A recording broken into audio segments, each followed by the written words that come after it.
Okay, ladies and gentlemen, thank you very much for coming and joining us this week. Firstly, I want to give a thanks to our veterans that have served and are serving and the people that we have lost. We had Remembrance Sunday just past, so I want to give my gratitude for everything they have done. And my brother from another mother, Will, I'm sure you feel the same. 100%, yeah. Anybody that goes out there and fights for our freedoms and for us to live our lives, then the one day a year that we give to them, we have to give as much respect and admiration as we can for those guys and girls. We do indeed, bro. So, ladies and gentlemen, we're going to do this card this week. We're going to have the Pettis Poirier review. Then we're going to go to the UFC down in Australia.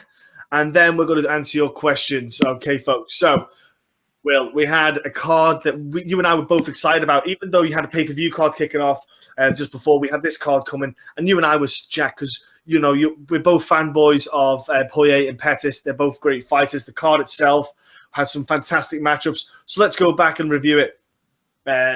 Sadly, there was a loss for the British. Oh, Darren Stewart making his middleweight debut. Lost to contender signee, let's call him, a contender signee in Carl Robinson with the rear naked choke. I just felt that Darren Stewart looked phenomenal shape. Let's put that out there. He looked great at 185. Looked like he wasn't outsized too much. He looked in great condition.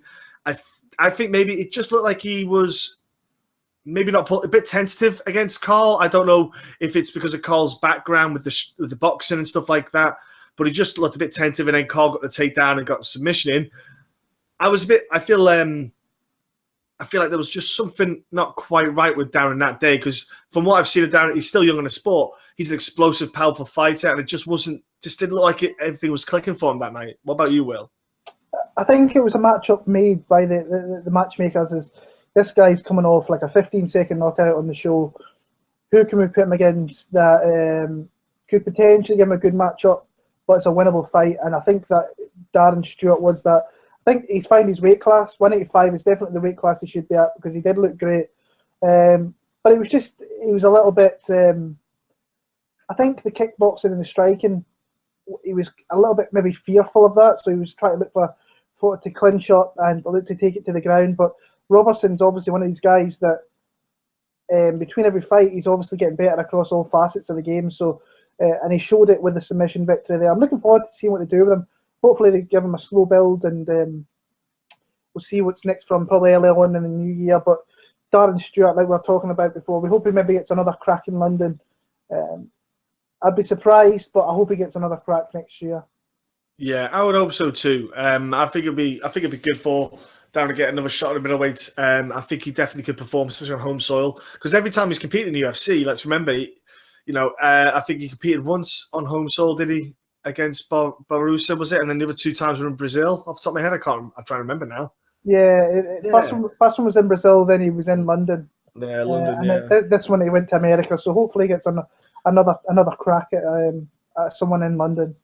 Next up on the card was, do you know what? For a light heavyweight fight, it was very fun. Until the guys started to gas a little bit in the third, which for guys that size, it's expected because the output they had. Jake Collier versus Marcel Fortuna, and the both of them were just ready to go. I was really impressed with Jake Collier's performance, if I'm honest. He was, using long shots to keep Fortuna just out of reach.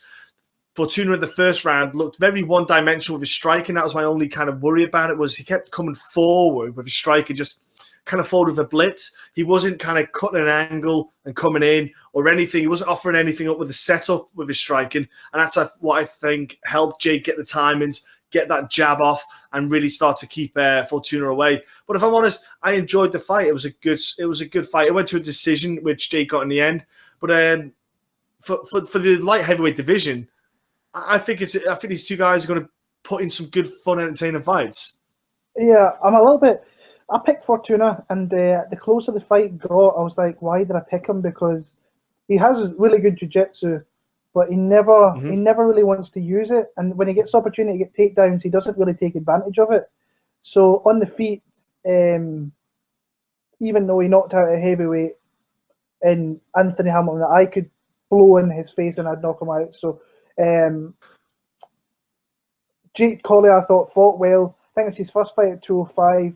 kind of mixed up a little bit with his spinning kicks and his striking, using combinations. And he just outworked Fortuna. He was just the better fighter on the night. Going forward, I don't think he'll be picking Fortuna unless he gets a really easy matchup. I think Collier is another one. He can win fights at 205, but for what it was in the start of the night, it was a fun fight between two guys who went out there and gave it their all. But I just thought that Collier definitely was the superior fighter in the fight. It was a good scrap to be, yeah, and that's what I mean. It was their kind of level they'll be outside the top 10, but I think they'll put on good scraps. Next up, we had a fight which I don't really have much to say, but you have Sean Strickland, who got a decision win against Court McGee. That's all I have to say on that matter. What about yourself, Will? Do you have anything to say there, buddy? It wasn't great. I think Strickland has potential. I think he's got a lot of potential, but he doesn't push himself to show it too much. You hear about all of his training partners talking about it, like legends, like Dan Henderson talks really, really highly of Sean Strickland, but he just doesn't. He's very kind of one-dimensional, and he uses the same kind of game plan for every fight. Use that long jab, stay at range. I thought he did mix up well with some nice takedowns, but it really wasn't a great fight. We need to see more out of him. I thought after him, I think Kamaru Usman really put it on him.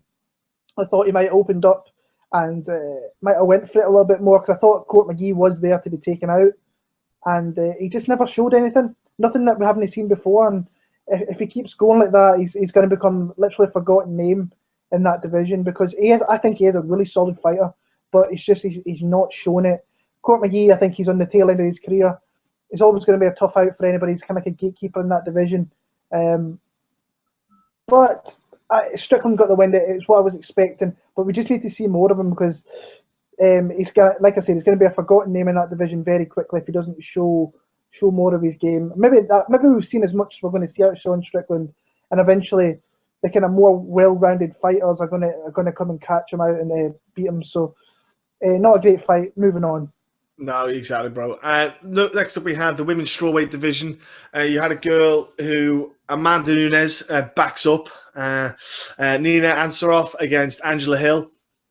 And it was a fight that I was looking forward to, because I've been really impressed with Angela Hill since she came back to the UFC, especially that fight against Jessica Andrade. I was like, that girl will fight. She will not stop. And she showed it in this fight where, Nina got those leg kicks in, which really took a toll on to Angela Hill, and it kind of slowed it down a bit. And Angela just didn't stop coming at her with combinations, and the two of them really went at it. And it just then, it really played a part, was the size. Nina Ansaroff is a real strawweight, and Angela Hill is really an atom weight, and you could really tell the difference there in the size. And especially when down in those weight classes, it doesn't take a lot to look bigger. And I think that was what happened here. I think if Angela Hill was a bigger 115er, you would have seen a bit of the fight went there. I think it might have went her way, but the power that Nina could generate because of the size as well, I think that really took it out of Angela. And credit to Nina Ansaroff, she talked about maybe not fighting anymore. I think it was in July or something. So, whether she keeps going again, and if she does, I'll be interested to see who she gets. I don't think I see her ever competing anywhere near for the belt, but she is game for a scrap, and she's got some good moves. Yeah, she was big on the night. I didn't think she would be that big, but she was. When you seen them getting head to head, she was a big girl. I think she'd be a good 125er as well. I think she'd be a good stocky build there. But her output was really impressive to me. I thought a lot of strikes that she threw, mixed up well. She had some heavy leg kicks. Because I thought Angela was going to hit, move, and do that the whole fight. Nina didn't really let her do that, and she kind of really bossed the fight from there. It's a big win for her. I think she should move to 125 personally. If we are going to get some of these girls that are on the Tough show, like this year, I've watched Tough. I've kind of at the start of the year I was like, I'm not going to watch Tough, and I've watched. I think I've watched it because the new title that's coming in, but I don't think the girls are that great on the show. I think Nina Ansaroff could beat. I think it's a 16 girls in there. I think she could easily beat 10, 11 of those girls, and maybe struggle against the other ones. But I think hopefully she moves up to 125, because I think there will be some matchups up there for her that she could definitely win. But I was really, really impressed with her. I thought she fought a really good game plan, mixed up I think the leg kicks really took a toll on Angela Hill, and it slowed her down, and then she just, her hands were, I just thought she looked good. She looked really good. I didn't expect her to look that good on the night, but great win for her. Yeah, it was solid, absolute performance, and obviously her partner Amanda Nunes will be absolutely delighted with that as well. To the kind of pairing going strong. Next up, you had Sage Northcutt making his return back to 155, and after having a little bit of a layoff too, after getting his wisdom teeth out, bless him. And he fought Michael Quinones. Now, this was a fight really. This is the fight that was ideal for Sage Northcutt, really, and he showed it. What I have to admit, mate, I think you were impressed as much as I was. Hopefully, I thought Sage, under the tutelage of Team Alpha Male, showed a lot more patience in his fight game. He wasn't aggressive all the time. Like, he's just not throwing spin attacks and just going bananas. He chose his moments when to throw that kind of wild, quick combination that he does. And he just didn't keep going. He just little burst, controlled his output, which meant his energy levels into that third round were still sufficient to be able to keep doing it. And he's only young. He's still only a kid developing his fight game. They are going to run out of lightweights that they can match him up with that are kind of ideal matches for him. They can't just give newbies all the time. So I like to see. I want to see really who he gets next. I think it's now a case of he's undefeated in lightweight. He's had 4 wins at lightweight. I think now they should start really to kind of give him a bit more of a sterner test now, because I know he's young, but 4 wins at lightweight. Let's pump him up a little bit more. Yeah, I think it was a matchup kind of tailor-made for him. I was picking Quinones because I thought, right, he's going to rise to the occasion. Northcutt has got a name for himself in the sport, so that's why I thought Quinones is going to rise to the occasion and try and take some of that notoriety away from Sage Northcutt and put it on his side. But he really didn't. Quinones didn't fight to the ability which I've seen him before he went to UFC. I think that Sage, I was pretty high in Sage, but now I think since the Mickey Gall fight, I don't really rate Mickey Gall all that much, and he got beat. Now, it was at 170, but I do like the fact he's at Team Alpha Male. I do think that going to an elite camp like that, and he's going to move out to Sacramento as well, which I think's huge. I thought if he's going to just go there for his training camps and go home, because his dad is, I think his dad's one of the big problems there. He needs to leave his dad, and he's got Fabe on his corner. He can have his pick of coaches. I've seen a video actually of him with Cody Garbrandt's uncle working on his boxing. And if you've got that guy, and if you can get anything similar to what Cody Garbrandt has, striking-wise, you're going to win fights. And he's got a great kicking game. He's got a wrestling game that's improving, and that's only going to improve at Team Alpha Male. If you're sparring with Chad Mendes, with Castillo? I was going to Castillo, Clay Guida, those guys. If you've got the guys that you're literally sparring with and rolling with all the time, you're going to get better. 21 years old, but like you said, who do you match him up with next? I really don't know what they do with Sage, because like we were talking before we come on, 155 is the elite division in the sport. If you, like you said there should be a top 20 in that division, and you're probably right, because there's people outside the top 15 who clearly deserve to be in the top 15, but then you could go to 30 to 40 and they're still solid dudes. You've got Gregor Gillespie, Jared Gordon's in there. They guys would absolutely kill Sage Northcutt. They would run through him. So where do they go from there? I don't know. It's a tough out, because they're going to, he makes a lot of money. Sage Northcutt makes a lot of money, so they're going to have to start giving him decent matchups, and any time that he's got the step up, he's lost.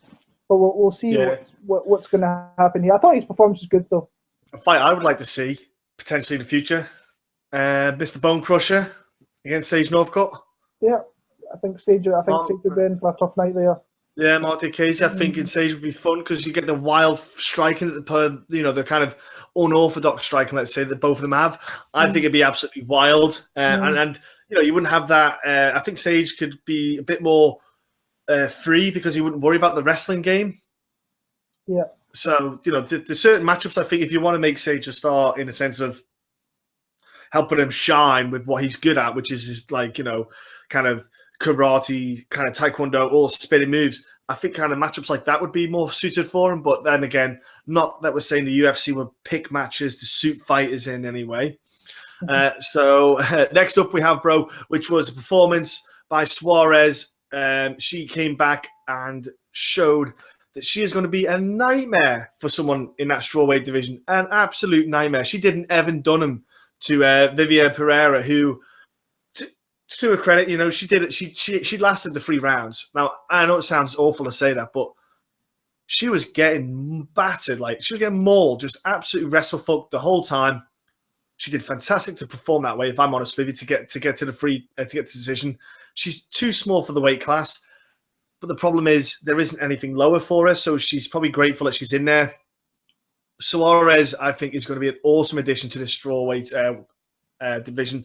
Hopefully, we can see a bit more of a striking, you know, in time, evolve his striking and bring that up, because her wrestling's there. We know her wrestling's there, but the thing is, you can train wrestling takedown defense, and that's all you need to train. And if you can train that enough, then you can start peppering her with shots. How does she react to that? So I think, you know, hopefully we can get a bit more out of Suarez with his striking. How did you see that performance as a whole? Great. Nothing, like, you can't really. I was skeptical of her because she was 4-0. We've seen what she did in the tough show. She beat Amanda Cooper, who was like 1-2, and I thought, this is a step up, because this girl Pereira's 13-0. Albeit she's small, but she's beat girls who are in the UFC. Before she went to the UFC, she beat girls who are now in the UFC, so she's beat legit competitors. But she is too small. 105 is her division if it ever comes in. Very much doubt it does. And I thought Pereira would make it close. Suarez just absolutely had her way with her. Once she got a hold of her, took her down, she was just absolutely beating the shit out of Pereira. And she really had no answer for her on the ground. I think Suarez, to her credit, could be another girl at 125 that can move up to flyweight and be good as well. But I think her body is like, she's a big, tall, lean girl. She's kind of suited to 115 at the minute. But that girl's got a lot of skill on the ground. The one thing that's always kind of come into Suarez, the one thing that's not great is she gets injured a lot. She was out for 18 months before this fight. I think she had Olympic trials at one point and she got injured there and she had to pull out. So hopefully we see her back really soon, not like a long layoff. Get her back in there, and she's going to be a contender in that division going forward. Because once, I was going to say Joanna there, but it's a habit, isn't it? Yeah, I still think Joanna is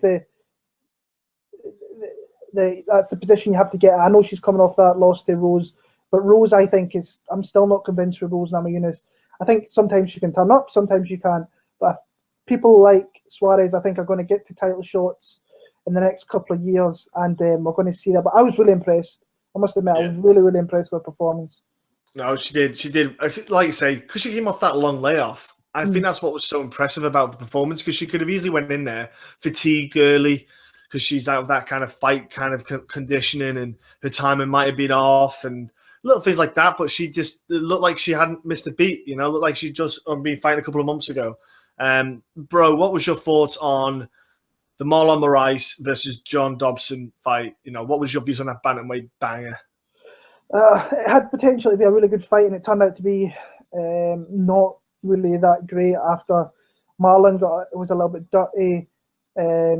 Dodson, I think, lost his composure, and then from there it was just sloppy. And then it got to the scorecards, and I was there, and I had 30-27, 30-27, 30-27.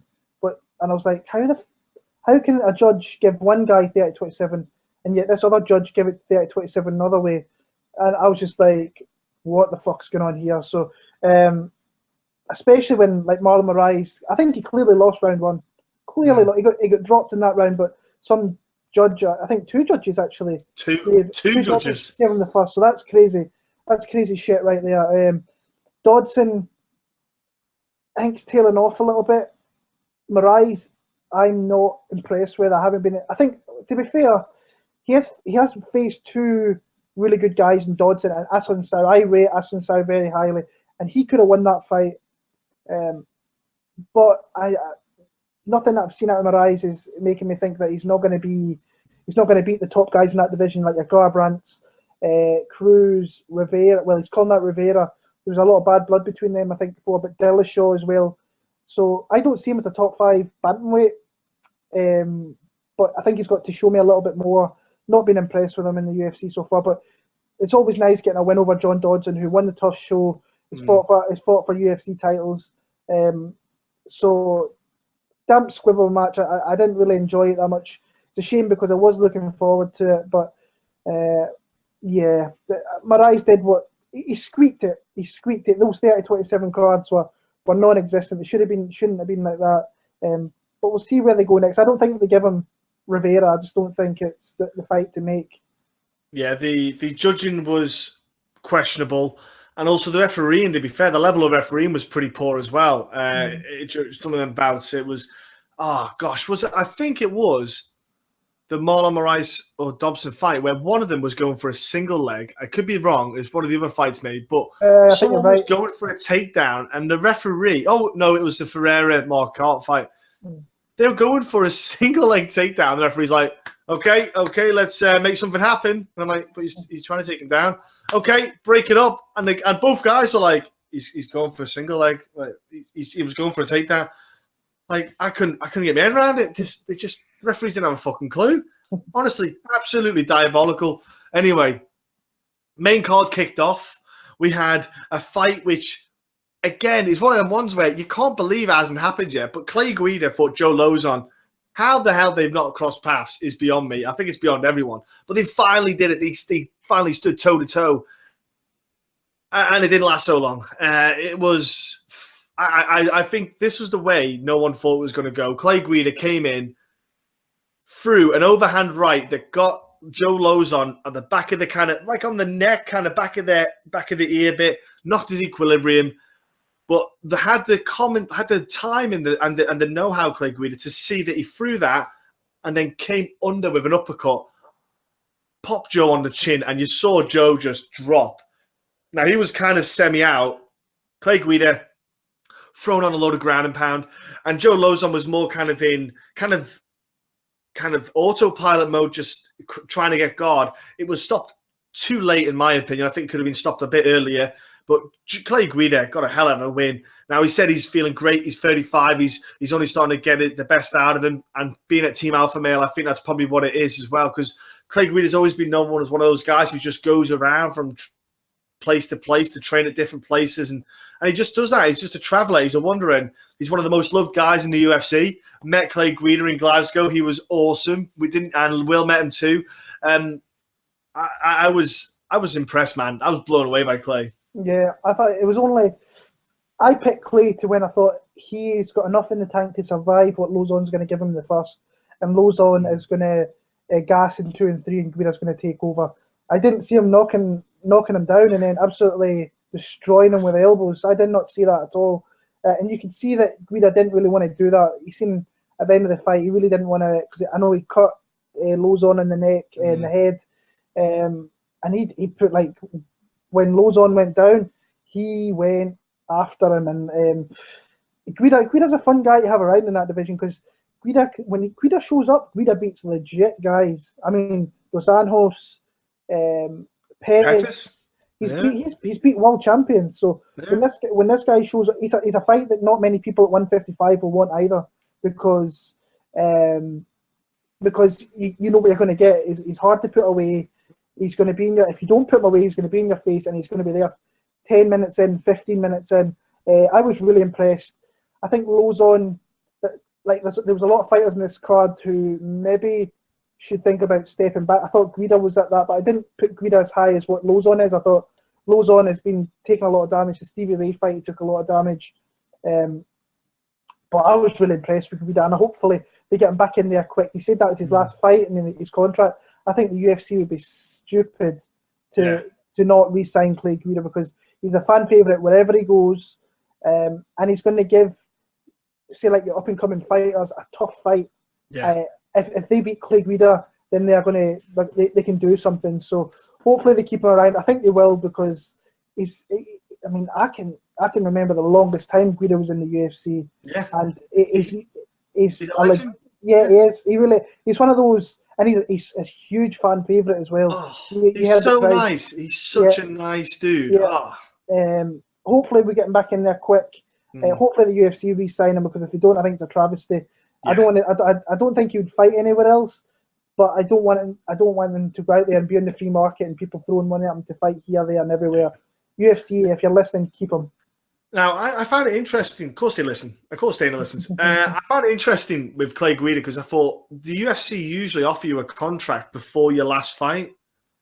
So there's been a no, I'm all right with this. And he maybe wanted to go out and finish with a win to maybe give himself a bit more stock. I know he beat Eric Koch last time, but I don't know. I was a bit surprised as well. I'd be shocked if they don't resign him. I know one person that would like to fight with him, Mr. Stevie Ray. He tweeted out saying he'd like to have him. I think it's a bit of a bad matchup because I think the wrestling from Clay Guida is a motherfucker. But yeah, Clay Guida, Stevie Ray wants him in the UK if he can do it. Or actually, I think he also said 219, I think. But anyway, let's go on to the next fight, bro. We had a fight which turned into a catch weight because Matthew Lopez missed weight. But Rafael Assunção, man, those inside leg kicks, holy smokes. Woo! Wow, I want to see Matthew Lopez's leg. I don't know about you. I want to see pictures of his legs, like daily updates, because that was a hell of a show from Assunção. Give us your thoughts, bro, on that fight. Yeah, beforehand, I'm high on Matthew Lopez. I think he's a really good fighter. I think he will be a potential top 15 guy in that division with a lot of skill. But Assunção is so good. I mean, like with all the skill sets in MMA, he is very, there's nothing that really shines out more than anything. Everything is just solid as can be. And that guy, he's only lost twice, in the UFC. But you look at the people that he's beat. I mean, he's beat Sterling's a guy I rate. Moraes is obviously a former champion. He's beat Dillashaw, who's the champion. Back in the day, he beat Masvidal and so on. So he's beat 170 guys, and he's fighting at 135. So legit guy. I think they should give him a title shot next. I really do. With Dominic Cruz not fighting Jimmy Rivera, that the fight to make, I think, is Rafael Assunção, because Garbrandt's not going to get the rematch. So they have to. I think the fight they have to give him is TJ Dillashaw. He's not the guy to come out and kind of really call for it. Hopefully, his performance in that one really warranted his shot. And I think it's a trilogy fight as well. It's a little bit. They've got that there. He's beaten champion recently. TJ beat him. So I thought he looked great, and I thought the finish was fantastic. We threw the knee and then he came over with the right hand. I think it was, put him down. Yeah. And then when Lopez was down, you'd see a lot of guys jump on him with ground and pound. He pulled back, showed the class act that he is. And I say if I had to choose a guy at 135, I think I would choose Assunção to get his title shot. Yeah, because I think as well, we've got to take into context, when Dillashaw beat him, he had been coming back off an 18-month layoff. Yeah. So it's not to say that there's such a thing as ring rust, but when you come up against TJ Dillashaw, I'd want to at least, be physically on point and at least have a couple of fights under my belt to get my timings right, to get myself, back in the swing of things. And I think it'll be a different bout because Assunção can take a hit. He's very tough as well. So that's one thing that you won't see him falter too quickly. You won't see him crumble. I love Assunção as a fighter. Great guy. Yeah, he did the opposite of Dan Henderson. Let's put it that way by pulling that punch. And next up is a bout I think we can quickly brush over. I don't know about yourself, bro, but Cesar Ferreira against Nate Marquardt. I wasn't overly souped up about this fight. And to be honest with you, it turned out to be a split decision win for Cesar. He got cut at the very, very, very end by Nate. And hopefully that didn't affect the judges too much because it was just like the last second, so to speak. But Nate, I think he's fighting, to be honest with you, to put food on the table for his family. I don't ever see him doing anything in that middleweight division. But as for Ferreira as well, I don't see much about him that excites me. He called out Bocciarina, Costa, the lad that just beat Johnny Hendricks. I think he would lose that fight. Ferreira just hasn't excited me. He was meant to be the next Vitor. I don't see it. I just don't, bro. What are your thoughts on that fight? Yeah, it was close. It was two guys that you could clearly see. Nate's kind of getting slower. His chin's still there. but he's a guy that's digressing a little bit. And with Ferreira, he hasn't got a chin, and he's did everything well, kind of to protect that and not get hit. He's mixed up his grappling well. He's kind of fighting long, but he's doing everything to disguise his chin because his chin's non-existent. And then for him to win that fight and call out Borrachina, who is an absolute chin destroyer, that they're going to make that fight. But I think the UFC will definitely make that fight for the simple reason that Ferreira has won, I think, 4 out of his last 5.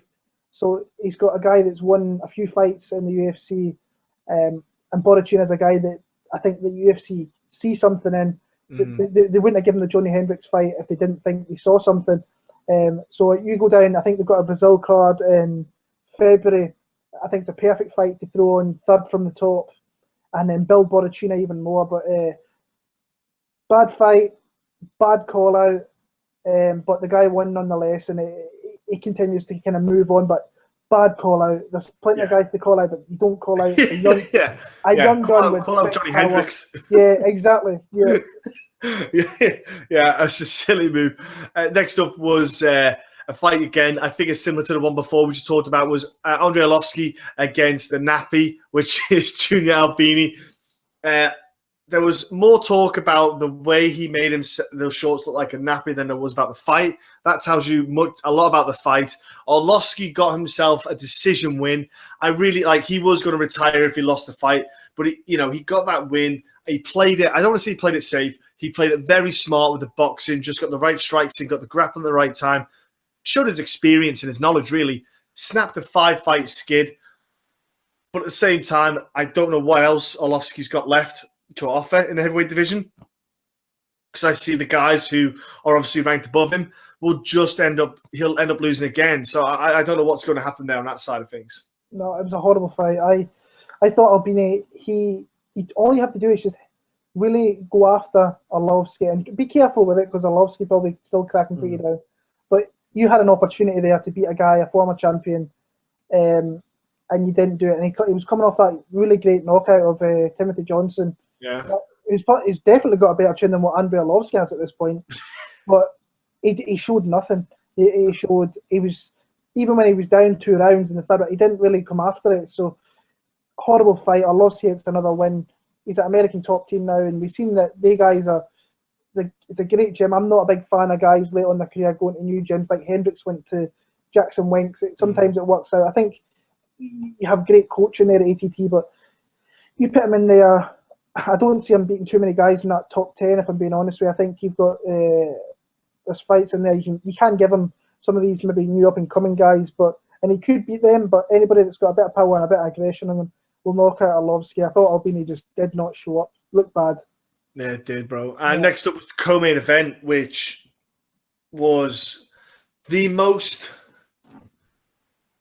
beautiful and annoying finish I've seen ever, because of some idiot, some moron in the trailer doing something with buttons, thinking it would be a good idea to press buttons as the fight's happening, not doing it on the adverts, and then made the screens go off to where the press conference will be, and then to some other cameraman who didn't have the camera on the fights, while we can hear the commentary of John Anik talking about Matt Brown finishing Diego Sanchez, the crowd going wild. It shoots over to Matt Brown celebrating, and everybody, yourself included, we're all sitting there going, what the fuck happened? What's going on? I'm sitting there thinking, is it mine? And everyone on Twitter, everyone online is going, what happened? And it felt like a lifetime till we saw what actually happened. But good Googling, that was an elbow and a half from Matt Brown, putting Diego Sanchez to sleep. I won't lie, bro. I know you love Diego Sanchez, but man, can he not just take the hint and retire now? Because I know you want to go out and win. Diego said he doesn't want to go. He's going to be staying at 170 as well. Man, what do you do with Diego? And Matt Brown, I'd like him to retire on a high, but he's talking about it. It's that itch that, he can never stop scratching. But man, what a hell of a fight, man. Yeah, it was. I had my head in my hands because there's not many guys in the UFC that I really kind of get invested in Like I really get invested in Dago fights, and it's hard. Like I say, I tweeted out something. It hurts to see your favorite fighter kind of go out like that, and it's happening. Lozon did it. I don't know who else. There was another guy that did it beforehand. I forgot, but Matt Brown. This was a matchup. To be fair, Dago came out and he went to the body, which Matt Brown is really, really weak, and you can't get him there. But it was a devastating, like a really bad knockout. He's getting to that stage where, like Takanori Gomi, you know what's going to happen before the fight's even started, and it's getting to that now. I think the UFC, if you just have to have that sit down conversation with Dago, like Dana did with Chuck Liddell, and say, look, you need to kind of step away. You need to come. Dago is like the ultimate, the truest warrior. I think that's what Matt Brown said, and it's true. But if you look at the last 10 fights of Dago Sanchez, really the only kind of win that stands out there is Jim Miller. That's the only probably legit win in his last 10 fights. He's won fights he clearly shouldn't won. And Ross Pearson, it legitimately hurt my feelings on early Sunday morning seeing that, because I don't like seeing it. And not unless the UFC pulls him out, Dago's going to keep fighting, and I don't want to see it. I really don't. I went as far to, on Sunday morning when I woke up, or Sunday afternoon, whenever it was, I actually went on Twitter and I sent Dago a message, and I said to him, because he follows me on Twitter, I was like, Dago, can you please just like step away? And it's not really I shouldn't really be saying that, but as a fan, I thought, right, I just wanted to say, look, I'm still your biggest fan, but I really want your well-being and your faculties to still be in order 10, 15, 20 years down the line. The longer you stay around taking these vicious shots, it's not going to be good. So I sent him a message basically saying, you have a beautiful family, you've achieved everything that you can in the sport, you've been around for the longest time, you'll always be remembered as one of the guys who puts on one of the most exciting fights ever, but it's maybe time to step away. And like, I shouldn't be saying that because I'm just a fan, but Dago actually responded to me and it's like, he was like, this is all I really know. I'm a fighter through and through. Until I'm told to kind of stop, I will always fight. But I appreciate the thoughts of like true fans and so on and so on. And we spoke for a few tweets, but Dago's going to keep on fighting. There's no doubt about it. From what he was saying, if the UFC don't pull him out, the thing is as well, I can totally see if the UFC were to stop him from fighting, he's going to Bellator. He's going somewhere else. So, yeah, he'll go somewhere else and find a scrap. Because they'll give him, people will throw money to have Dago Sanchez come into the organisation. You got Russia. Russia will be all over that. Yeah. So I don't like to see it. Like I say, it hurts as a big fan of his. He is my favourite fighter. But at the end of the day, he's got to feed his family. He's got to do what's best, what he thinks for himself. But if I'm as a fan, I hope he steps away and just enjoys his beautiful family that he has, and enjoy the fruits of his labour. And like during that whole early part of like Ultimate Fight, he is the original Ultimate Fighter. People say Forrest Griffin. Dago won first before that whole thing, before the Bonner and Griffin fight, and he's been around for a long. I mean, his fights with Clay Guida, I was there for that one. That was an unbelievable fight. His fight with Cara Parisian, Nick Diaz. We are talking like close to 10 years ago now, but hopefully he steps away. That's what I'm going to say now. Yeah, he's a beautiful person as well. You know what I mean? He's such a great guy. I don't like saying him negative. It's not like saying it's not being negative. It's not being mean. It's saying, look, there's a time and a place for everyone. Chuck Liddell at a time. You've got a time. You know, guys have got their time, and it's just as much as you don't want to go, you've got to accept it. Main event time though. Probably one of the most exciting fights that announced in 2017 that was made up. Dustin Poirier, Anthony Pettis. Absolutely sick, let's be honest with you. And it started off really well. You know, the pair of them just looked absolutely solid together. You know, lovely bit of combination work, but Dustin Poirier was really starting to really apply that boxing and the pressure. And I think Dustin, as everyone else has learned, that there's one way to really beat Anthony Pettis, and that's closing him down. Don't give him that space. You give him the space, you give him the opportunity. You close him down, the boxing to the wrestling, he just hasn't got that answer. And he just doesn't always which for me it frustrates me as a fighter, because I think that is your one weakness. That's your Achilles heel, is whenever you get closed down, you can't fight close. You can't fight short. You need to have drilled and fought short a lot better. Same with the wrestling. He kind of accepted being on his back. Now, albeit he's very good off his back, as Henderson will tell you, but he just accepted it. He got the elbow, cut him open. Now, Biggie did admit, Biggie Rose did say that it was a previous cut which he reopened, Dustin Poirier reopened. Even so, the problem was reopening that cut made it actually worse than the original, because it probably made it bigger. Tons of blood over Dustin Poirier's face. You could see he couldn't see a thing that he was doing off the back. It was more he was going off touch and feel on Dustin Poirier. But eventually comes to the third round. Man, it was a body triangle. And as he turned, he must have popped a rib or something, because the vice grip that Poirier had must have been so tight that it popped his rib or something. He tapped out. Man, it was such a sad way to watch the fight end.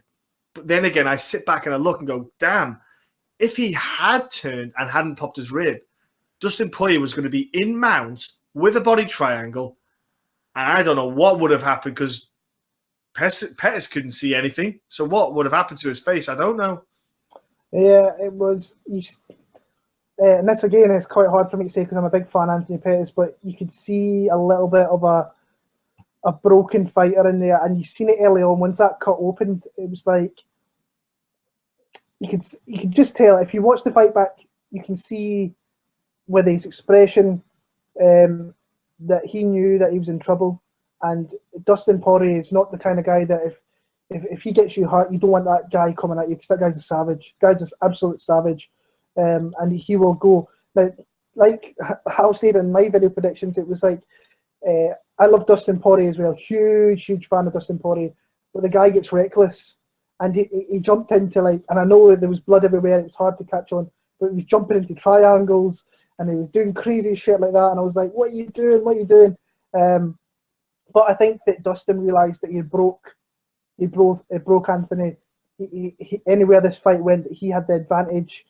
And yeah, it was tough to see Anthony, like I say. I find it's if you're a fan of fighters, you find it tough to see that, but it's the fight game. They know what they're getting into. As fans, you have to know what they're getting into. But Anthony, I think at this time, honestly, it might not be a bad time for Anthony to walk away. He's achieved a lot of stuff. I mean, WC champ, UFC champ. He's, I think, outside the sport, all his business ventures are thriving with his gym, with his barbers. I think he's got like a club or a pub or something like that as well. So he's did everything. He bought a house for his mum. His mum's set for life. He's brought his brother up into UFC. He's probably going to be fighting for a title soon. So I'm not like I said before, I'm not a guy to say, look, it's time for you to walk away. But I think all he's going to become now is like a gatekeeper in that 115 division. He's a 155 division. If he's outside that top 15, you're going to have so many people wanting a piece of you, because you're a name, you're a former champ, and if you beat that guy, you're putting your name out there for bigger fights. So for Poirier, I thought he did everything right, from his performance to his call out. I thought he was spot on with who he called out. Either way, you're going to get a great fight against Alvarez, who was clearly beaten in his last fight before shenanigans went down. Then if Justin Gaethje wins, they two fight. I mean, he puts himself right in a perfect spot there to fight either one of those guys who fight, I think, next month or the next 4 weeks. So it kind of times the perfect timing to really put them back together for 2018. Yeah. Great performance from Poirier. Just a savage. Dude's a savage. Yeah. I love watching him fight. I've got Poirier beating both of them. Yeah, like, I think he could as well. His hands are too clean. He's got long stretch. He's got long punches. You know, he really hits you on the end of his shots. I think he's got too. I think he's just too good on the boxing side of things alone, just to really like both of those guys up. And yeah, it's 2018 is already looking absolutely amazing, especially in that lightweight division. And you don't even need Conor McGregor to make that lightweight division amazing. That's what's so great about it. So let's go to the card in Sydney. All right, we're going to go to not Sydney. So we're going down to Australia. I'm going to put a shrimp on a barbie. And this card is going to be happening now. It was meant to be though, cunt, but it's not. It's Fabrizio Verdun So down in Sydney, sorry, but yes, got Fabricio Werdum against Marcin Tybura.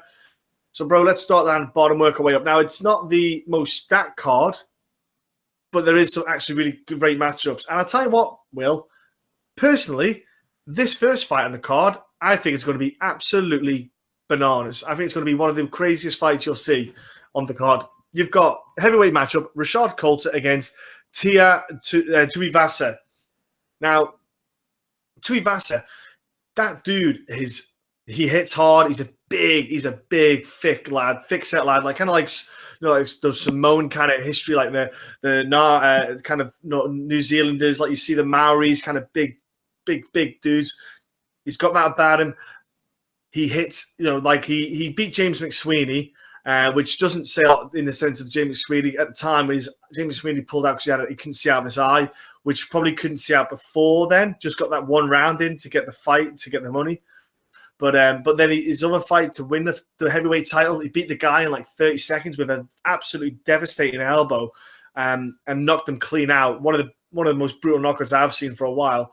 But Rashad Coulter had the most absolutely insane. I think it was one of the most insane rounds of MMA I've seen. Him and Chase Sherman. Do you remember when he would just beat, like, Chase was kicking the crap out of his leg. He couldn't walk, but then he just bite down and swing, and Chase let him get into it, and the pair of them would just exhaustion beat the shit out of each other. That was one of the best for me. That's probably my favorite round of 2017. Like, they just went at it. It was amazing to watch. Like, Coulter hits hard, and I think it's going to be a fight where two dudes just beat the shit out of each other. I'm really looking forward to it. I don't know about you. I think the UFC have been with this matchup. I think they're giving like Tuivasa a good. That's the winnable fight for him. Tuivasa is like really green. I don't think there's much. If he goes to the ground, I think he can be easily beaten down there. But yeah. Rashad Coulter doesn't have a ground game. The guy's a boxer, so these guys are going to stand and slug it out. And I don't see this. I'd be surprised if this goes to the second. Tuivasa, once he get, I watched him. He's got the fights earlier on. Once he gets you into the cage, that guy just throws bombs. Yeah, he is throwing motherfucking strikes from everywhere. He's not giving two shits, and he doesn't know. Some of them don't land, but if one lands, you're out. Like you say, a boxer against a kind of brawler in Tuivasa. This is only going to end in like a knockout from either guy. I'm edging Tuivasa, but that's a good fight to start off the card. I think it's going to be fireworks from the get-go. Yeah, I do too. I'm going with Tuivasa as well because he's just got that kind of raw power. Yeah. Whereas Coulter's kind of like that kind of traditional boxing power. Tuivasa's just got it, like he just hits you and you go. It's not like he means it, if that makes sense. He just is such a powerful human being. He hits so hard. Yeah. Next up, Brody, in the flyweight division, you've got Janelle LaLusa, against Eric Skelton. What's your thoughts on this fight? I've got my pick. I've already decided when I watched the footage. I already kind of thought anyway. But what's your thoughts on this, bro? Eric Shelton. Yeah. Eric Shelton's my pick here. It's I think he's too well rounded. I think that Lausa is a boxer, like Coulter is. He has, to be fair, he really has some good striking, but I think he can be taken down. I think Shelton, in all fairness, is actually. He's been a little bit unlucky in his two fights in the UFC where I think he's lost split decisions. And he has to Pantoja and Jared Brooks. Now, Pantoja is a guy I really rate. We saw him in Glasgow beat up in Neil Seary. And he actually has a fight with Dustin Ortiz next year, which is a great fight. I just think that Shelton's too good, too well-rounded for Lausa. I think on the feet, he'll do enough and then he'll get takedowns. Yeah, I like Eric Shelton. He's one of my most confident picks in the entire card. Yeah, he's got solid wrestling. He has, and he actually rocked Jared as well, didn't he? Remember in that fight, for that beautiful, like kind of, it was a corkscrew uppercut, like so you throw like a straight and then twist it. Beautiful little punch that landed. Fight that's up next, I actually see this fight not being that great, and what I mean by that is I think that she's still very raw. Is Nadia Kassem is fighting, and I think that she's been snapped up because of where she's based from, and obviously the card being where it's at. Alex Chambers, I can see her winning this fight because Alex Chambers has got some good resume, some good wins, and I think Nadia she's still super raw. like I'm not being that excited by it. Like I've watched the fights. Every girl she's fought had a losing record. Yeah. Every one of them. Some of them making their debut against her. I know she's only like 4-0, whatever, but you know, every girl had a losing record. I think Alex Chambers too experienced. You know, I think she's just generally a better round skill set all round, really. And I think Chambers, for me, has got this win. Yeah, I'm going to go with Nadia, just for the simple fact that we haven't seen Alex Chambers in 2 years since she last lost to Paige Van Zandt. If she gets to the ground, I think that she can easily win the fight. But I'm just going to go. I just don't really want to pick Alex Chambers. I don't think she's that good. She's 40 years old as well. So what? She's like, yeah, Alex Chambers is 39, 40 She years looks old. fantastic for 40. Yeah. Damn. So I'm just going to go with somebody that's going to come out and you know she's going to swing. It's like swing bombs here. Now she could go out as soon as she could be one of these fighters as soon as she gets put down. Alex Chambers could submit her, but I'm just going to go with Nadia to come out, blitz her, and go from there. But so I'm not confident in it. I'm just going to go. I'm pretty much just fading Alex Chambers. Yeah, you kind of really want Nadia to win, just like you say, because of the age for Chambers, like how much more she's got left in her, etc. So, on a perspective from a business side of things, the logical one would be wanting Nadia to win. Next up, I think it's going to be a fun scrap. Mr. Darren Brown against Frank Camacho. I personally like this fight for Darren Brown. Personally, I think he's got a very good skill set comparing to Frank. Just in general, I think Brown's just a more well-rounded fighter, really. You know, he's got knockout wins, he's got the submission wins.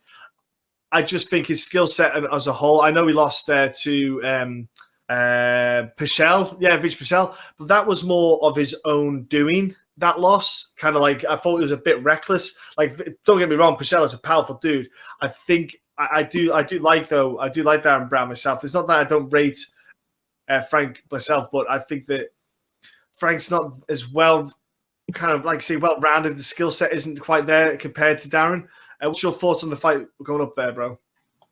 I want to pick Camacho, but I don't know whether I can because he fades really badly. The one thing with Camacho, although he fades pretty bad, is the fact that his power like stays throughout the 15 minutes because he just throws like literally everything he has into every shot. And I think this could be a little bit of a scrap. I can see Damian Brown getting like dropped and then getting back to his feet, and it wouldn't surprise me if he dropped Camacho as well. I want to pick Frank Camacho, but I'm being pushed towards Brown, so I'm probably going to edge Damian Brown, but it's going to be close to me. But I think Frank Camacho has a big chance to knock him out, but we'll see. I think the experience of Brown. I know that Camacho has been around a long time himself, but Brown's been in the UFC a bit. He was in Cage Warriors. I know he didn't have the great time in Cage Warriors, but I'm going to edge Damian Brown. Very, very close decision. Yeah, it is. It's one of the ones. I think it's the experience that came. Especially, I think that Brown might not interact like you say.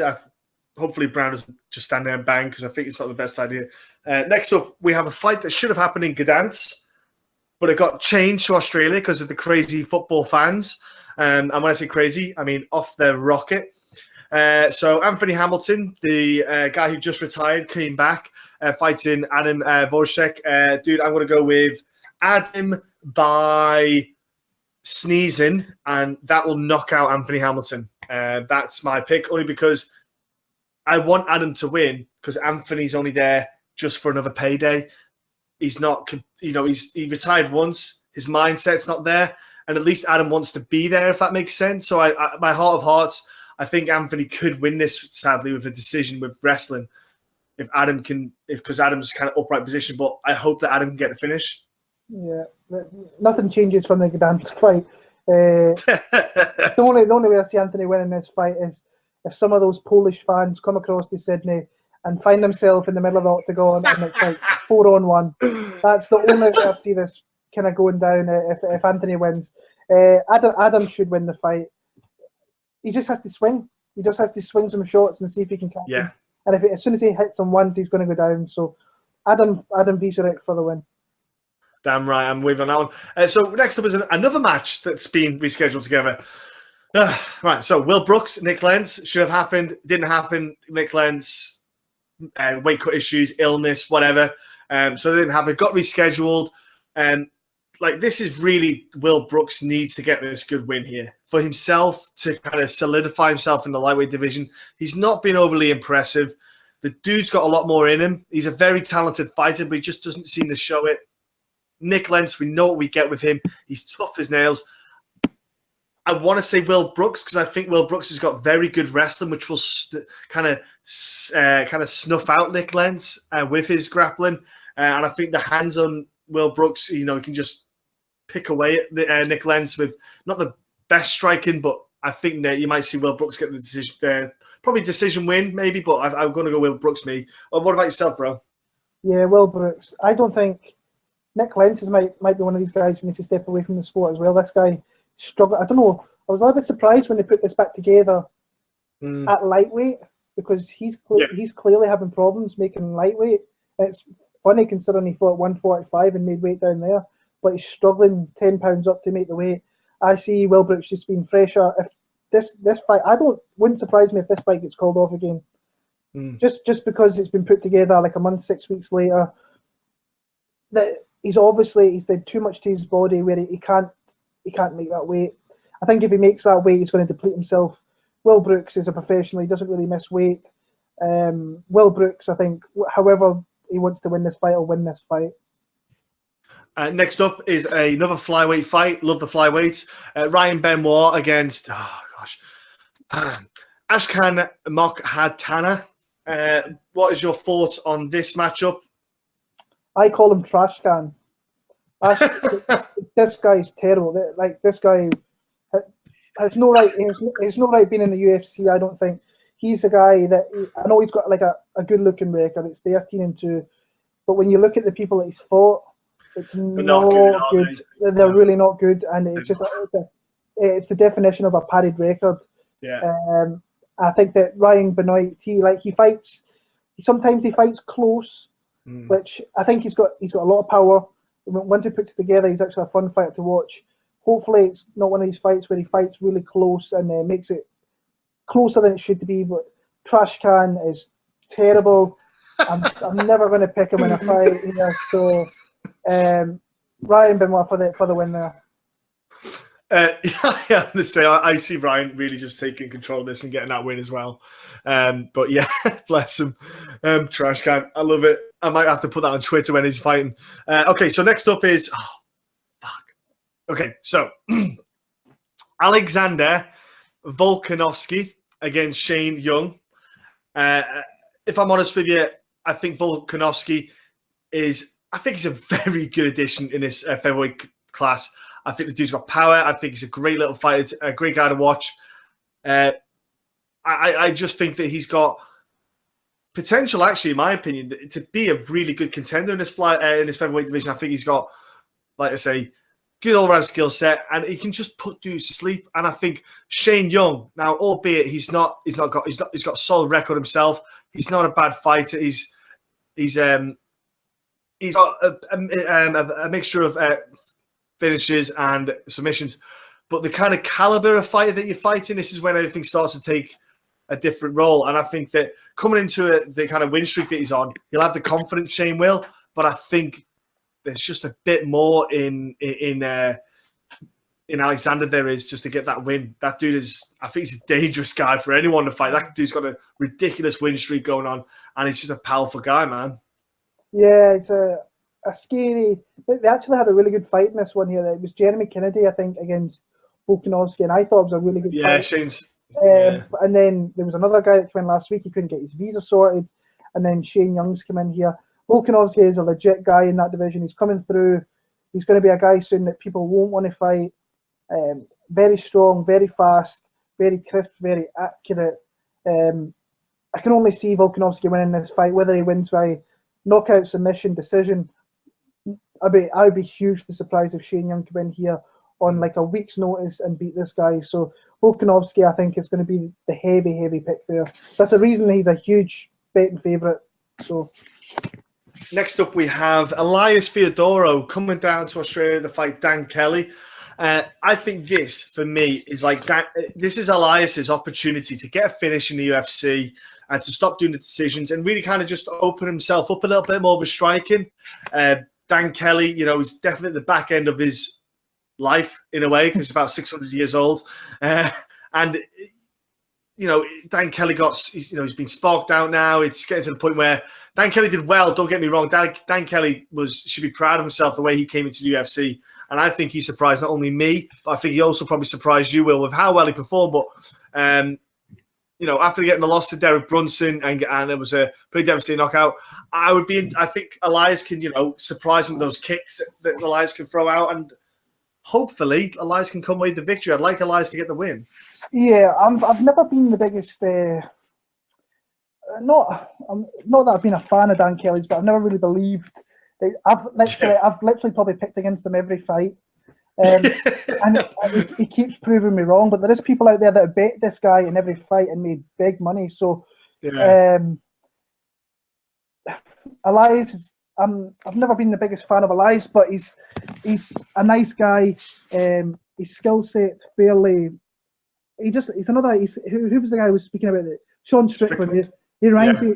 He's got a lot. I think he's got a lot of potential, but he just doesn't push himself onto that. So I think that Dan Kelly, I think he got knocked out last time. He's gonna. I don't think he'll get knocked out here, but I think he is taking a backward step. And I think Elias is a tough guy. He's a good point fighter. He should win this fight. I think, like you said, he should push for a finish. I think the finish is there if he pushes himself, but I'll go with Elias' decision to be safe. Yeah, because Elias, like I say, he's shown it he's tough as nails when he fought Thiago Santos and just didn't go down, just didn't stop. You know what I mean? Like he was getting battered, and he was still standing. So he shows that he can tough out a fight. He just needs to really grit down and go for that, get that nasty streak in to get the win. Yeah. So fight up, which I am pumped about, is Jake Matthews at 170. This kid was a beast at 155. I still believe in Jake Matthews. I still think he's got a lot of potential. He's got an awesome contestant. Fucking else on a TV show. An awesome competition against Bojan Volkovic, who's, again, in his own right, really talented fighter, a lot of potential. I think this is a really exciting prospect kind of fight for the pair of them in the welterweight division. They're both phenomenal fighters. I love watching both of these guys perform. You know, I know that Darren Till beat Bojan, that was it. But to be fair, Darren Till's kind of on that kind of uphill kind of climb, and it's just momentum's with him. I don't think Bojan should take too much from it. He's still a young kid. Jake Matthews really needs to win here himself, but I look, this is a tough one. For me, this is the hardest one to call. I want to say Jake Matthews, home soil, all that jazz. So I'm going to stick with it. I still believe in Jake Matthews. Yeah, I think I'm more on Bojan's side for this fight. I like Jake Matthews. I really do. I've got a lot of time for the guy, actually. He was supposed to fight in Glasgow, and I think he got pulled from the fight, which sucked because I was speaking to him over Twitter. We were actually private messaging him. He's a really cool kid, like a really cool guy. Yeah. So he's moved at 155. I think he's finally starting to grow into a man's body.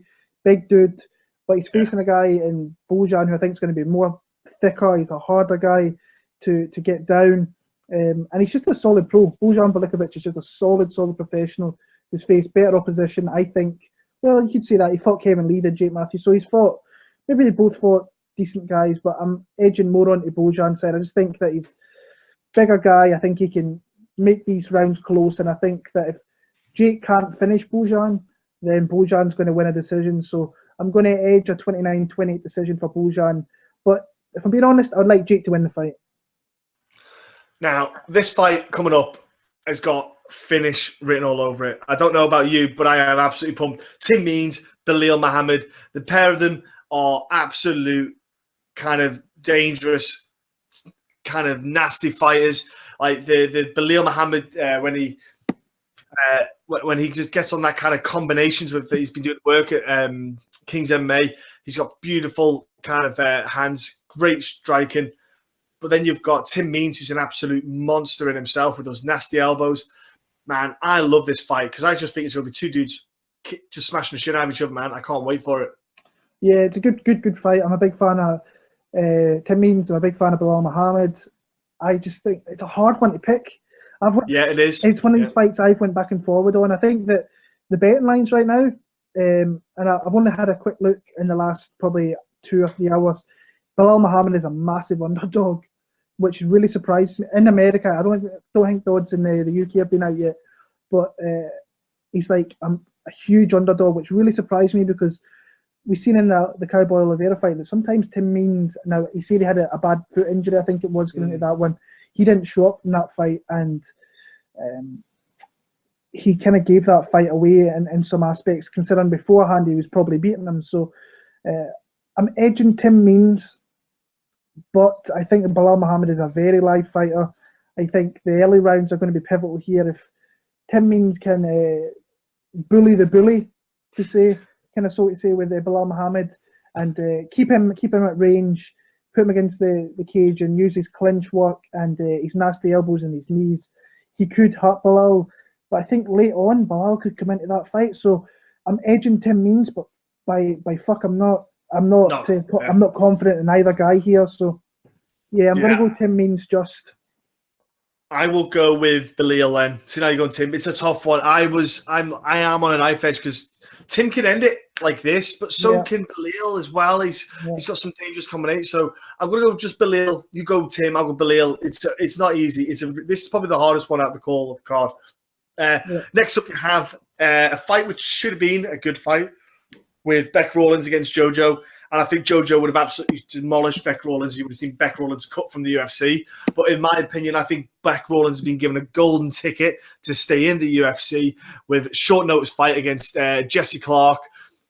And Jessie's coming in. She's got a bit of a mixed record, same as Becky Rawlings, to be honest with you. But the only reason I think it's a kind of golden ticket for Becky is because Becky's had the fight camp. Becky's been prepping. Jessie's been obviously training, but it's a different kind of scenario when you're getting prepped for a fight. And I think that Becky has that advantage. Now, don't get me wrong. Jessie could win this, people, because Bec Rawlings is susceptible to losing. She's lost before, and I can see her do it again. But I just feel that Bec Rawlings might edge it out in this one, especially being at 125 now. I think she might feel a bit more confident. I think she might just get this one. I feel really bad for picking Bec Rawlings. Yeah, it's hard. It's horrible. It's only because I'm not a fan of her really as a person. If I'm being honest with you, I think she just annoys me sometimes. And actually, to be fair, what fight was it? I was in Vegas and I was at the tough finale, and I think she was actually supposed to fight Jojo in Glasgow the week after. Yeah, it was because Courtney Casey came in, so they were supposed to fight then, and she hurt her leg. And the first time I seen her, all I seen was this girl with a white top with these two massive footers, because she just got her jugs done, and she looked actually fairly decent, to be fair, but she was talking and she was just being a little bit of a bitch to fans who were just asking, can I just get a little signature? She just kind of pied them and walked on and was like, So she had no time for the fans. I don't think she's a great fighter. I think that, like you said, that our opponent could definitely win this fight. This could turn out to be a really fun scrap, actually, because I think it's going to be sloppy. But I can see Jessie Rose Clark at least winning a round, maybe 2 rounds. I'm going to pick Bec Rawlings. Hate that I'm doing it, but I'm going to have to pick her here. And it's a co-main event as well, which is absolutely ridiculous. Now I know that I know that Jojo had to come out with an injury, or so we don't really know. But Jesus. Yeah, just move that fight down. Just move it down. Put Tim Means Bilal's co, and it just save everyone a bit of respect.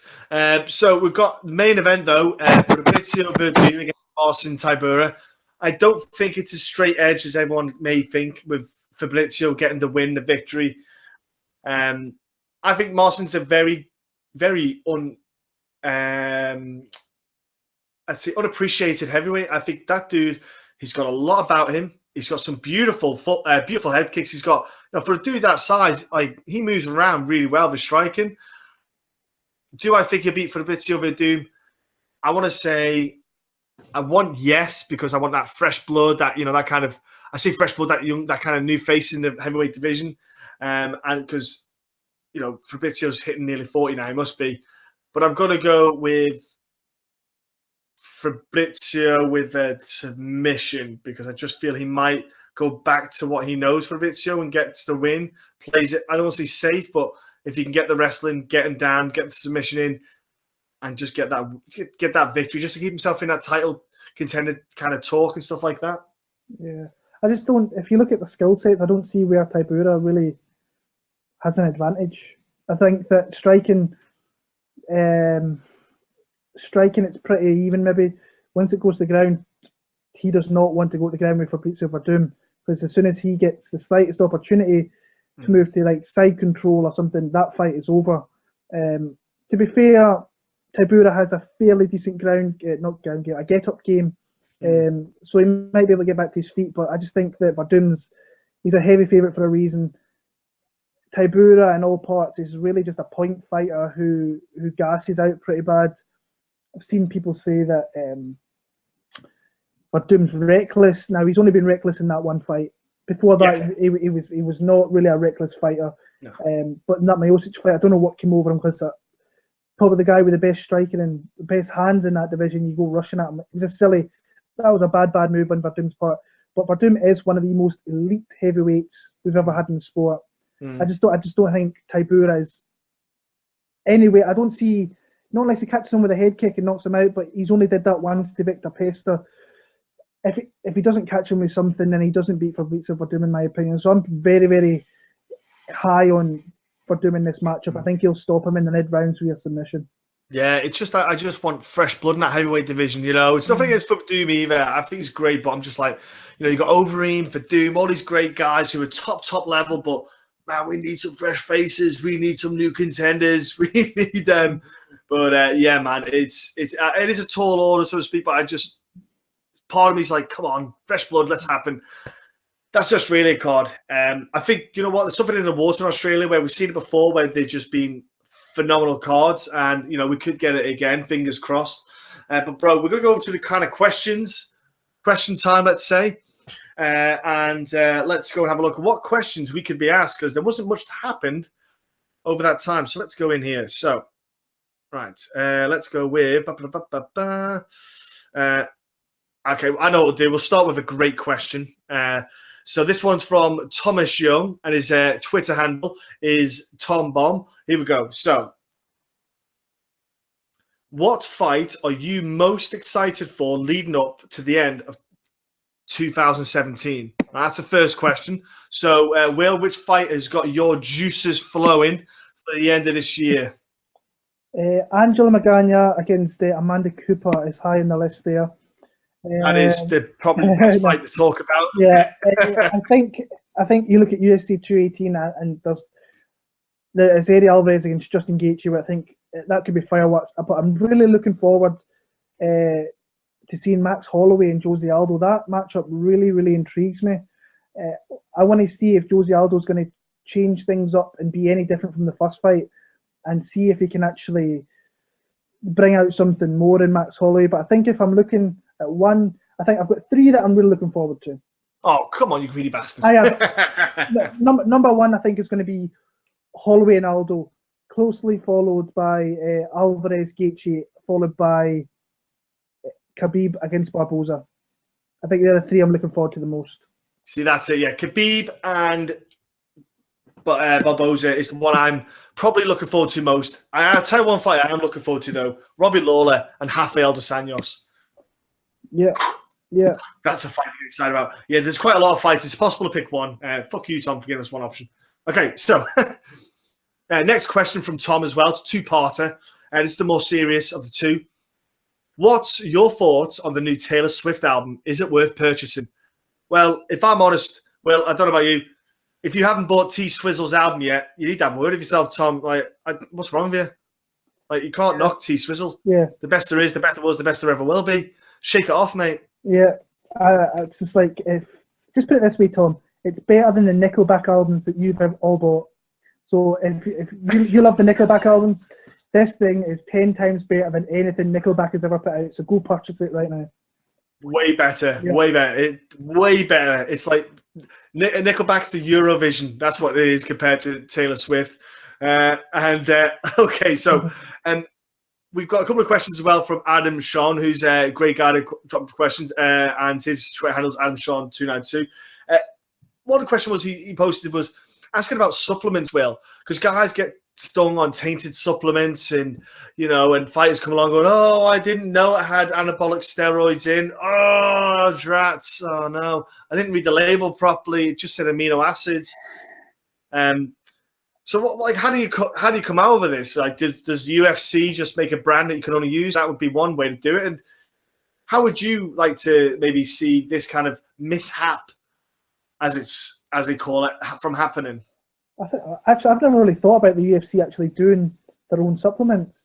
If they could do their own supplements and know what's going into it, then it takes away all the shit that goes on with people getting popped and taking stuff. So, actually, it's a really good question. Like, I've never ever thought about the UFC ever getting into something like that, but if they do, then it takes away all that shenanigans that they have with people failing tests and stuff.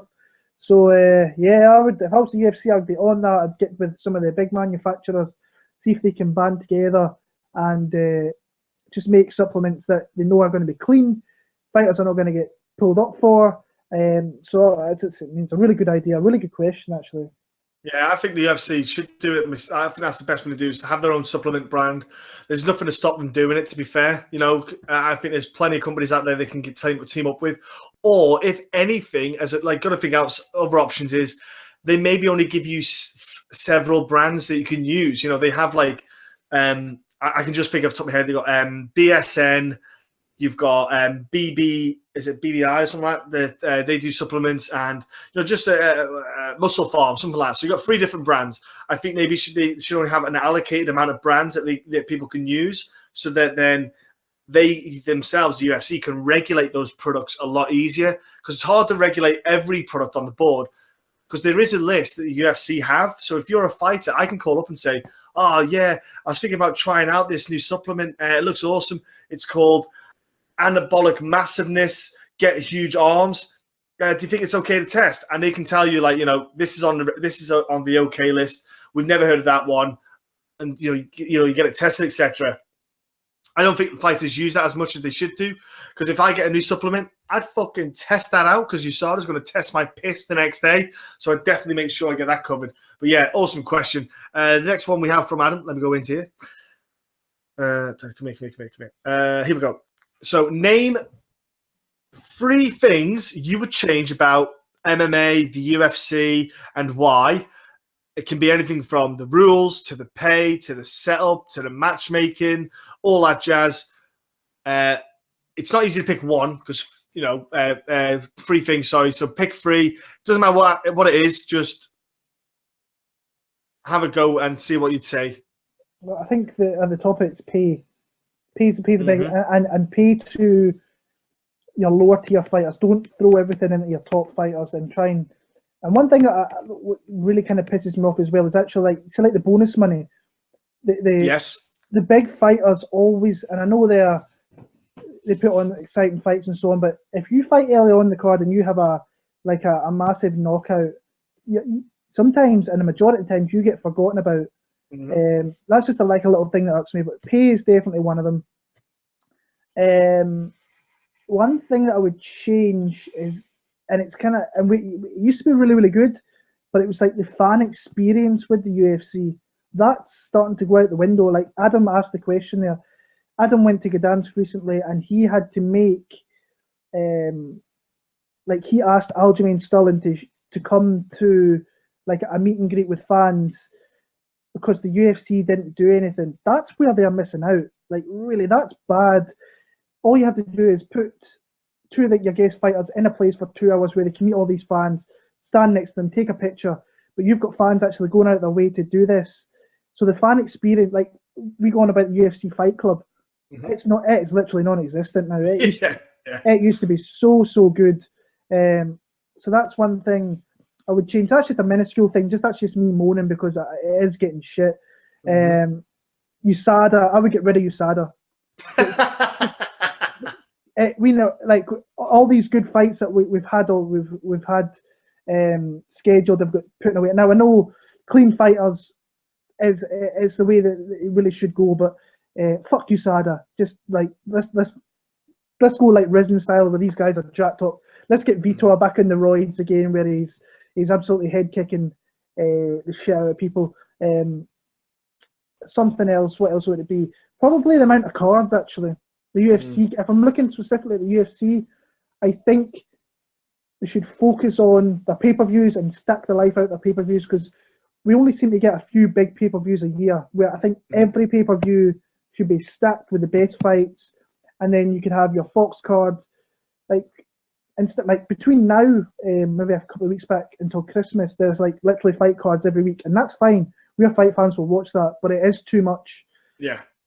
Let's make it like two fight cards a month, maybe 3 at a push, but let's have bigger breaks and let's stack these pay-per-views and give the people, like, we're lucky, we don't have to pay money for these pay-per-views, but the people in America, they pay like big money for pay-per-views, and sometimes the pay-per-views aren't great. So let's make sure that these pay-per-views are stacked, and that when the people are spending their money, their well-earned money, let's get great fights from the first fight to the main event if we can. So little things like that. That's a big thing, you know, like you say. I think if they had, say, 26 cards a year, that'd be about right, because you'd have 12 pay-per-views. Yeah. So you can really pack out your pay-per-views. Or, if I'm honest, maybe knock the pay-per-views off from once a month. Maybe knock that down a little bit. Maybe even have 10 pay-per-view cards a year, and then you can really build them up and stuff like that. Because I think that's what's missing a little bit, is the story, the kind of build-up. Because you used to get excited for fights, but now it's hard to get excited because it's always one card after another. You can't keep on top of it, if that makes sense. You kind of get a little bit lost. So, yeah, I would love to see like a little bit of build-up on that. Yeah, so three things for me would be, I'd go with rule change would be one of them. Kind of sense of, you know, knees to downed opponents, stuff like that. I know it's like a kind of like Risen style, but, you know, soccer kicks, like, fucking bring it in. I'm in. I'm all about that. I'm all about this stuff, mate. Bring that stuff in. 12-6 elbows, bollocks to it. Throw it all in. Get it in there. The other thing would be the way the judging is done. You know, the judging.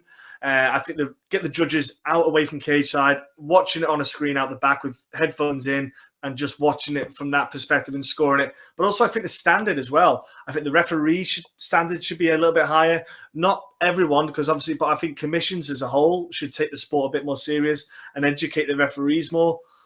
So that would be like kind of like the judge and referee thing I'd like to change.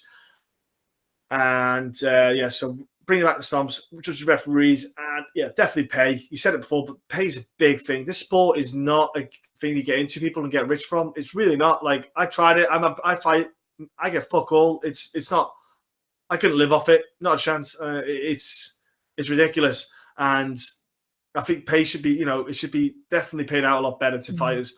The fighters shouldn't have to be on the UFC system, which I hate, which is if you win, you double up your money. Like, no. I should just have that money and that's it. You know, I should be just getting paid a good money. You shouldn't give me incentive to win. I'm here to win. I'm not here for an incentive. I'm here to fight anyway. Give me 24,000. Don't give me a 12 and 12. Bollocks to that shit, especially in America, because they're going to get taxed bloody half of it or whatever it is. Yeah, so that'd be my one on that one, bro. Let's go to the next question, which is from Daniel Raza, who I do the sports talk with. So if you love your sports, he does his show on British Muslim TV. Tune in to that at 11 o'clock on Saturdays. So jog on to Sky Sports, Virgin, all that jazz, or onto the website and you can watch it live. He asked the question of, is the Shanghai fight night worth the risk for Bisping? Is he tarnishing his legacy? So there you go, ladies and gentlemen. Michael Bisping lost his title to GSP, comes back 3 weeks later to fight Kelvin Gastelum in Shanghai. Now, he got a 30-day medical suspension, so I don't know how the hell this is all working out. But either way, it shows that Bisping is just too gangster for himself, coming back early. But what is your thoughts on this, Will, on him coming back? When I heard about it, I was like, there's no way they can actually let this happen, because he did get that suspension, which I totally forgot about, if I'm being honest with you. I think I read somewhere that he got a suspension, but then totally forgot about it. And I was like, they can't make this fight, but obviously they're going ahead with it. I mean, GSP was dropping him He dropped, I think, twice, choked him out. Like Dan Levy said earlier on in a tweet that I put out, it's not really so much the choking out, but is he concussed from getting put down a couple of times? That could be a case. And Gastelum is a tough guy. He's a small guy like GSP was. He's up at a division he shouldn't really be at, but he's very fast. He's a really good fighter. I just think it's, if Bisping is still getting the money that he has, that he was, if he's getting a flat fee of $500,000 now, then I can see why he's doing it. But his family have been asking him to step away, and so whether this is just a money grab, but knowing Bisping the way he is, Bisping's a warrior. See what like I can say so many bad things about Michael Bisping because I'm not a fan, but the guy's a warrior, stepping up against a tough guy and the other end of the world, and much respect to that guy. I mean, seriously, I don't like it. There's something that's just screaming out to me that it's a little bit corrupt. It's not nice. I don't like it. But much respect for the guy for stepping in and saving the main event there, because Anderson Silva, he shouldn't be fighting anyone either if he's getting popped every time for dick pills or whatever it is. So, I don't know. Just pull him out and just don't let him fight again. But Bisping, fair play, stepping up, getting a check. Hopefully he can put on a performance and we'll get a good fight out of it at least. Yeah, my thoughts are with you on that one. And also you had Aaron Watershow message a similar thing. His Twitter handle is @TopKaki. I can't believe Bisping is fighting Gastelum in 2 weeks. The UFC is much deeper than having to pull a guy who fought and got choked out a week ago. What gives? Good chance he gets KO'd.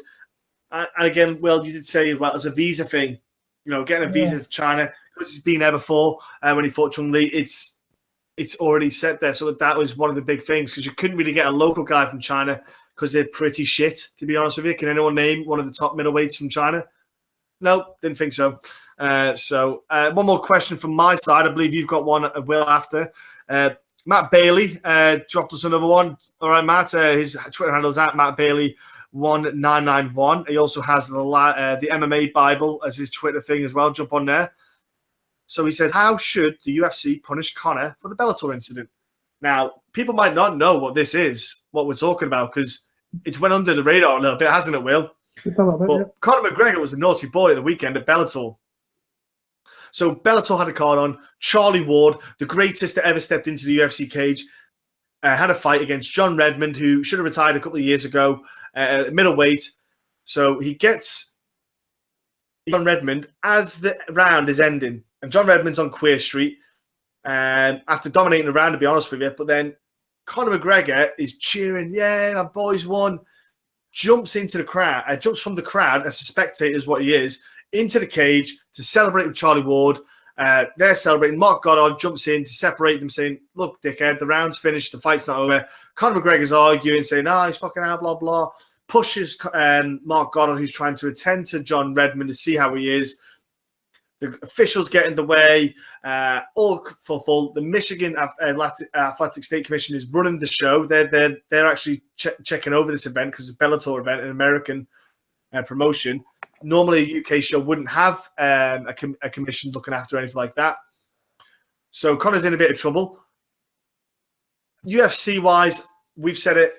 I do not believe Dana's going to do shit. Dana will do nothing. He will not do anything to his prize goose because he is too wary that Conor brings too much money to him. So he will probably say, we had a chat in private, slapped him on the wrist. Conor said, I don't give a shit, and he's going to do what he wants anyway. I can't see Dana doing anything. Legitimately has no power or control over Conor. Will, what's your thoughts on the incident and the potential punishment that should be laid out? Yeah. I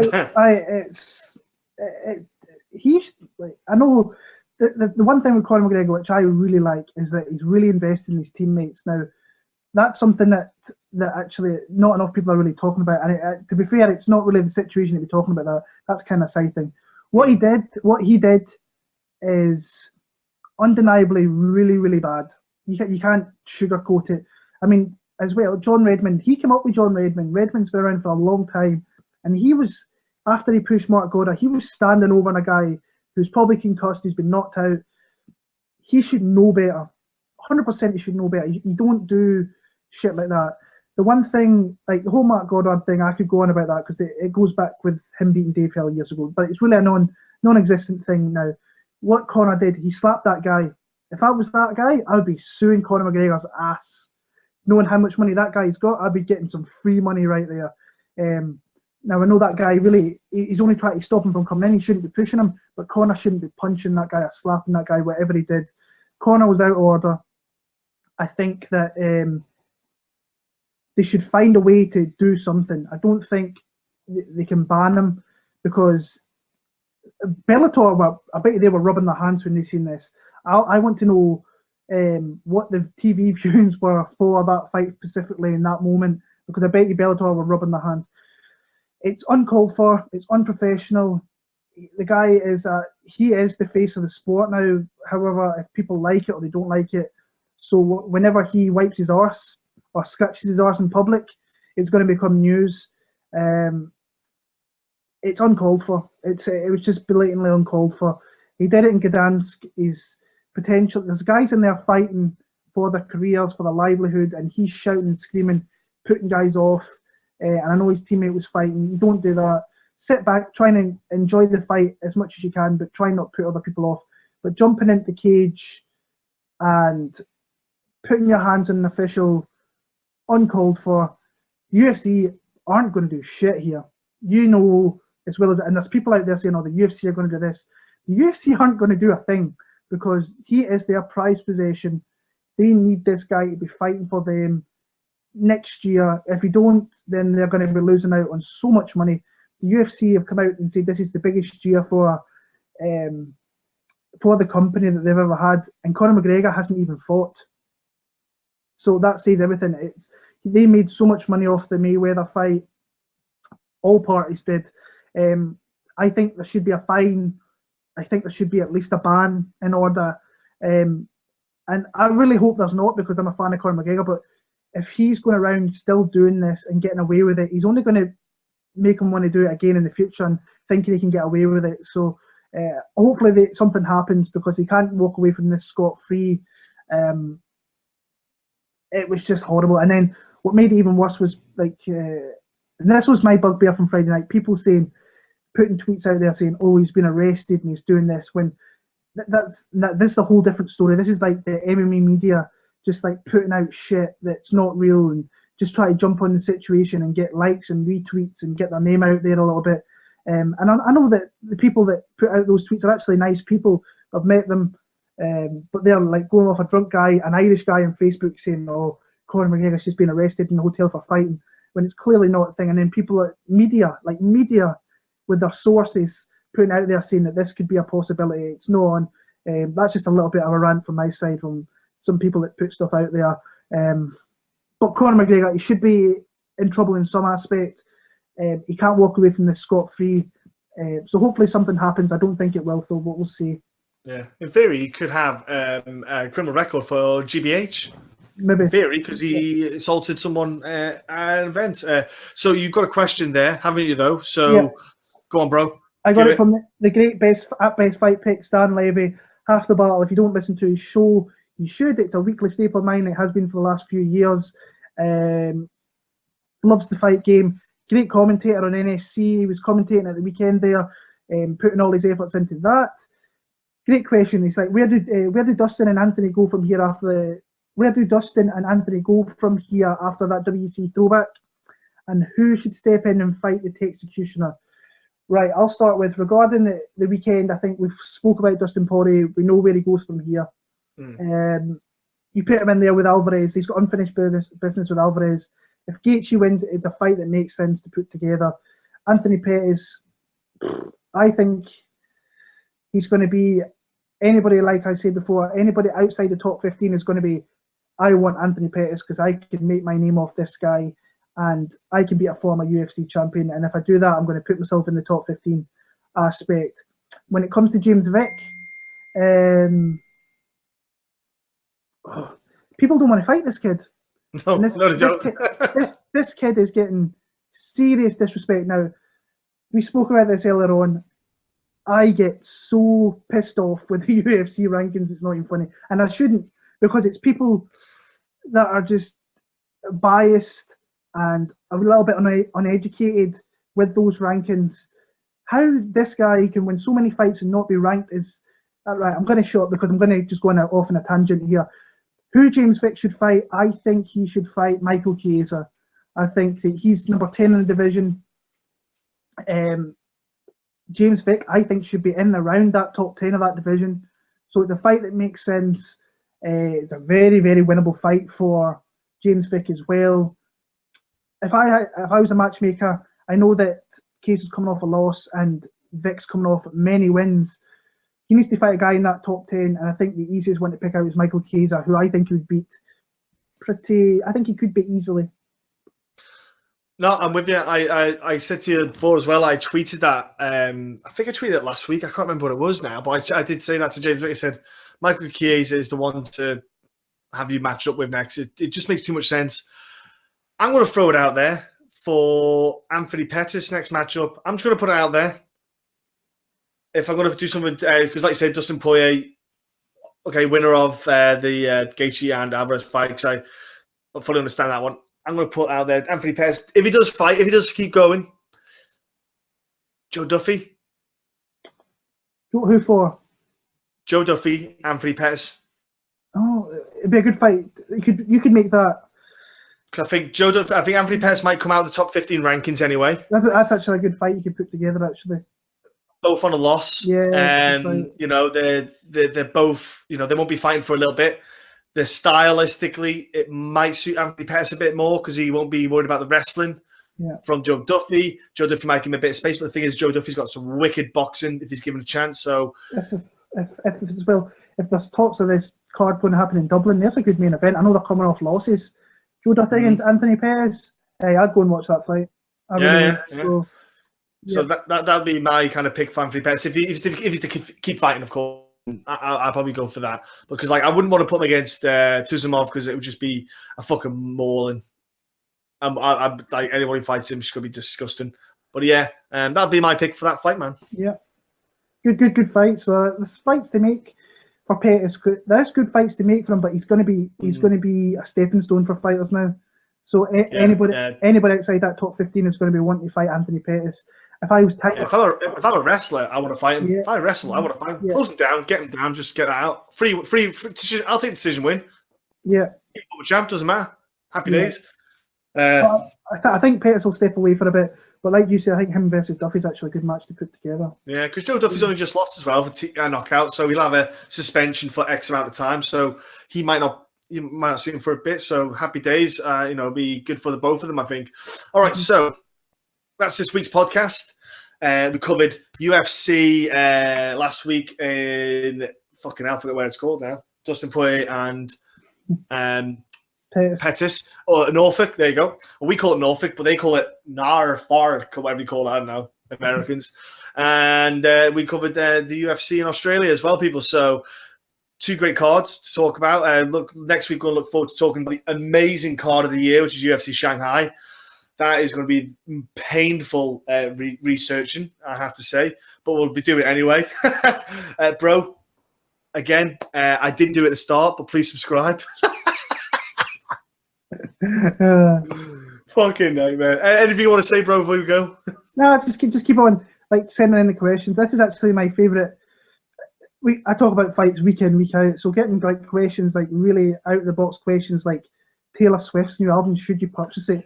Those are questions that we need to answer. So get more questions into us and just keep on supporting and just keep on liking, subscribing, tell a friend who can tell another friend, and then just try and help us out a little bit. So that's all I've got to say.